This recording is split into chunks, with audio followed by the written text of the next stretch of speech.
Leaf, wait! A question. That's not your name, is it? Leaf. I'm right, aren't I? Alphonse? I once thought you were my ancestor. The first Askren king, as you claimed. That isn't true, is it? You know Sharina, and it's not just that you know her. You care for her. You couldn't bring yourself to strike her. And you made an offering of her favorite flowers. That means you are of our era, not the distant past. And you can open gates, like all Askren royalty. So, all that being true, there is only one person you might be. I know your name. Your real name. Silence! Alphonse. That is your real name. Hello, Internet! Welcome to FEH Theory, the show where plagiarism is only a word and jail is just a room. Wait. Oh no. That being said, Chapter 8 of Fire Emblem Heroes Book 3 just came out, and it contains a huge amount of new information on the story. So let me do this spoiler alert if you haven't played the story yet. I'll give you the time this photo takes to walk through the screen to close the video.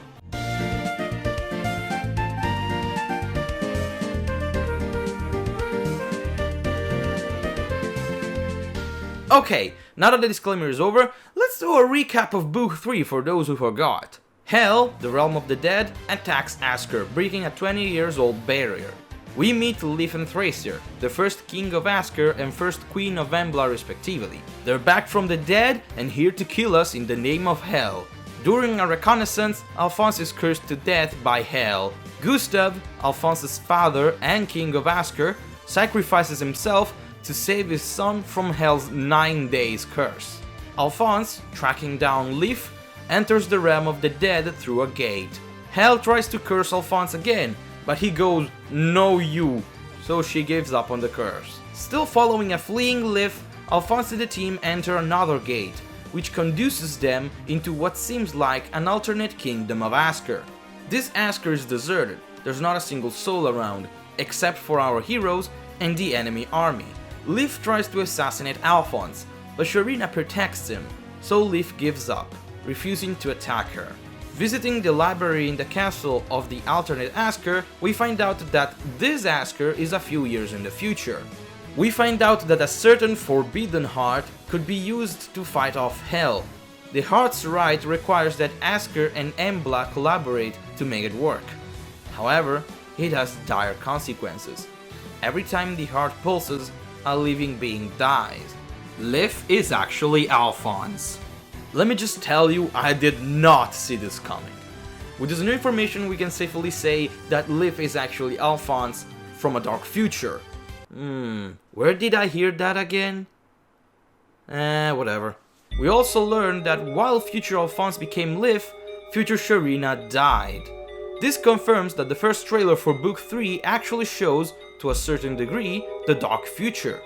Sharina is killed, Alphonse is taken away by Hell, and yet he prays for salvation, just like he wrote in his diary. Mighty Dragon Asker, forgive us this sin, unforgivable though it may be. We beg of you one thing only, salvation. You can see him here holding his hands together in prayer. But there's more. Since Leaf is actually Alphonse, we can assume that the same applies for Thracier. She's most likely Veronica, or should I say future Veronica, who, just like the future Alphonse, took the name of her ancestor. It would make sense. Now let's take a better look at the Rite of the Forbidden Heart. We still don't know what exactly the Forbidden Heart is, but we know that it has been already used, most likely by future Alphonse and future Veronica, because the Heart's Rite is the only thing that can bring Hell low. However, the price for using it is tremendous. With every pulse, a life is taken, and that's why future Asker is deserted. Everyone is dead, their life taken by the Forbidden Heart. This right here is what really bothers me. If you think about it, it makes no sense. If every time the heart pulses someone dies, then how in the world is that an effective weapon against Hell? If anything, we're only making her stronger by adding soldiers to her never-ending army, no? Well, it could also be an all-or-nothing weapon. The heart makes Hell vulnerable to attacks, but in the meantime it also makes her army grow. So either you kill her as fast as possible, or all is lost. Still, I don't think that this is how it really works, because then it wouldn't be really effective. Hell could just fall back and be safe, as the hero's weapon does the job for her. So I thought, no, it cannot be. It must work differently. But how? Then it hit me. In chapter 6, we find out something important about Eir. Blood. Crusted everywhere. An execution site? Or are people tortured here? It's unfathomable. This is where I lived. What? What do you mean by that? My duty was to die. I am not like other mortals, or so my mother explained. My body had a great many lives within it, bestowed to me by the Dragon of Life. Many lives? What do you mean? Mortals only have one, but I carried thousands upon thousands inside myself. Even if I die, the next day, I live again. And so, my mother brought me here, and she killed me. Her own daughter! How could she? Why on earth does Eir have thousands of lives inside of her? The Dragon of Life? That's not good enough. Let's go back to the hearts, right? What if the souls of the people killed by the Forbidden Heart did not go to hell? Where would they go then? Well, I believe I got the answer. But first, I must make an incredible revelation. Eir is, in my theory, future Sharina. The one that dies in the trailer. And not only that, she was used as a vessel for the Forbidden Heart. I theorize that she became the Forbidden Heart. And as its curse kept making victims, their souls were collected inside her body. But Alphonse and Veronica, despite the heart's right, failed. And they became Hell's puppet, in the form of Leaf and Tracer. Sharina was no exception. She was killed and brought to Hell. Except she couldn't just die, having thousands of souls inside of her. The connections don't stop there. In chapter 7, we find out that Leaf left a bouquet of Sharina's favorite flowers in a plaza as a memorial to someone who died. Wait a second. Alphonse, take a look. A bouquet? You know these flowers. They're my favorite. They're all over the plaza, and not just scattered randomly. These flowers were placed as a memorial, as a tribute to someone who died. Did Leaf do this? Does he care for the people of Asker? He is our ancestor, I suppose. He may look fearsome, but that doesn't mean he doesn't have feelings. Thinking of the citizens, he's just like you and Father. Alphonse? Oh, sorry. I was lost in thought. That someone, of course, is future Sharina. Or, as I believe, the now Eir. In the trailer for book 3, we see Eir holding a flower while dancing in a field. The same flower is also shown on its own a few moments later in the trailer. And now we're introduced to Sharina's favorite flowers, which, on top of that, Eir finds familiar. Wait, Leaf. What is it? You know something about me, don't you? Tell me. Please, tell me. I'm close, so close to remembering something. Something important. The flowers you placed in that town, they were an offering, weren't they? It all feels so familiar. Yes. Tell Hell. She'll erase those memories. She'll erase them all. And yet, as you say that, your face is so sad. Why? Could it be? I believe that Sharina's favorite flower and the one that Eir holds in the trailer are the same. I'm also confident that what we're looking at here is not Eir and Hell. I believe we're looking at future Sharina and future Henriette. We see them like this because Hell brainwashed future Sharina to convince her that she is Eir, her daughter. The evidence is there. In chapter 6, Eir speaks with Hel. Mother, they treat me well. They're so kind to me. Please, forget all this. Let them live. I have no interest in your wishes, Eir. You have heard my order, and you will obey it. Mother, ever since I have joined them, I keep having the same dream. A dream of the past. White wings, warmth and life. You smiled at me so gently. When was that? You will obey me, Eir. Yes, Mother. Why does Hel refuse to answer? I think the reason for that is simple. It never happened. That memory is from when Eir was Sharina, and the Hel that appears there is only a distortion of her vision where her real mother Henriette should appear. But in her eyes, at least for the time being, her mother is Hel.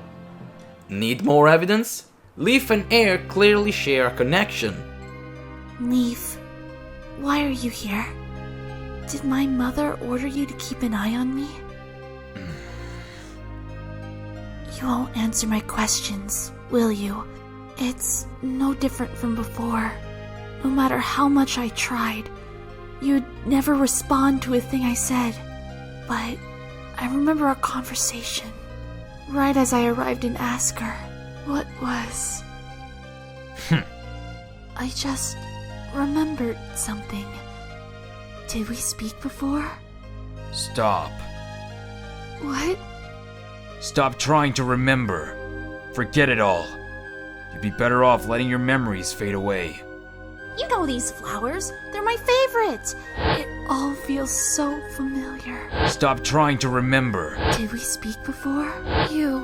Could it be? Tell Hel. She'll erase those memories. Your face is so sad. Why? Why would he be sad if Eir lost her memories forever? Because she is his sister! His sister already forgot about him, and by deleting the last of her memories, her first identity as Sharina would be lost forever. Of course he's sad about it. But he cannot defy Hel. He was defeated. He feels powerless to save his sister. He feels like he's failing her twice. But he probably thinks that it's better this way. If she forgets, he may feel less guilty about his failure. So he tells her to give up her memories. More evidence! In the trailer for Book 3, we see Alphonse watch her sister die. Or do we? Sharina is never enveloped in this dark liquid in which Alphonse is actually swimming. Even when struck down, she floats without sinking. I think that black liquid symbolizes death, and future Sharina cannot die. At least, not as long as she has all those souls inside of her. Just a few seconds later in the trailer, we see Eir cry, just after the path in which Alphonse is taken away by Hel. I believe that this is a moment that has yet to happen in the story. That will be the moment in which Eir remembers that something important. I'm close, so close to remembering something. Something important. And realizes that Hel was manipulating her. And that, I believe, is the true story of Book 3. Now you may ask, but Ember, how can future Sharina actually be the Forbidden Heart? Also, if future Sharina is the Forbidden Heart, wouldn't it be safer for Hel to kill her? To answer these two questions, I think future Sharina actually became the Forbidden Heart because Eir mentioned that she cannot come back to life, contrary to the forces of Hel. Yes, I am mortal. I do not have the power to rise again like my mother's troops. If I could fight, die, and rise like they, perhaps my mother would think better of me. I am worthless. I believe that's because her soul, and by that I mean her real, original soul, the last that she has in her body, wouldn't go to Hel. Nope. Just like the souls of the victims of the Forbidden Heart did not go to Hel, but instead in Sharina's body. In a sense, Sharina also is a victim of the Forbidden Heart, but not only that. In Norse mythology, the ones that go to Hel are the wicked, the sick, and the cowardly. Sharina definitely wouldn't go there. While future Alphonse and future Veronica could easily end up there, considering the fact that they use a prohibited ritual. About Hel not killing Sharina, I believe we have an easy explanation. Hel clearly believes that she can use Eir for her own gain, as she sent her to backstab us after forming a fake friendship. And she did this despite the fact that future Sharina, or Eir, being the Forbidden Heart, could result in a threat against her in the future. Sadly, Fire Emblem villains aren't 500 IQ players. Stop it! And this isn't the first time that this has happened. Remember Manfloy in Fire Emblem Genealogy of the Holy War? He should have killed Julia, but instead, he preferred to keep her alive and use her as a puppet. Needless to say, she easily obliterated Julius once she was freed of mind control. There are some other examples like Garon and Corin, but I believe that you can do your own research on the matter. My point still stands. Eir will spell Hel's doom, for she is the Forbidden Heart, and this time, Alphonse and Veronica won't fail, because we are with them. We, the Summoner, will revive the light. But hey, that's just a theory. A FEH Theory. Hence for watching. Wait, that's not right. Thanks for watching the video. I must give some special thanks to SageMaster15, Melidonius and Metakite1. Sages helped me with some knowledge on Norse mythology. Melidonius voiced Alphonse and Liv in the video, and Metakite voiced Sharina, Eir and Hel. Make sure to visit their channels, you can find links in the description or in the pinned comment. So what do you guys think? Do you agree with my theory? Or do you have some others of your own? Tell me in the comments below. This is Ember, exploding!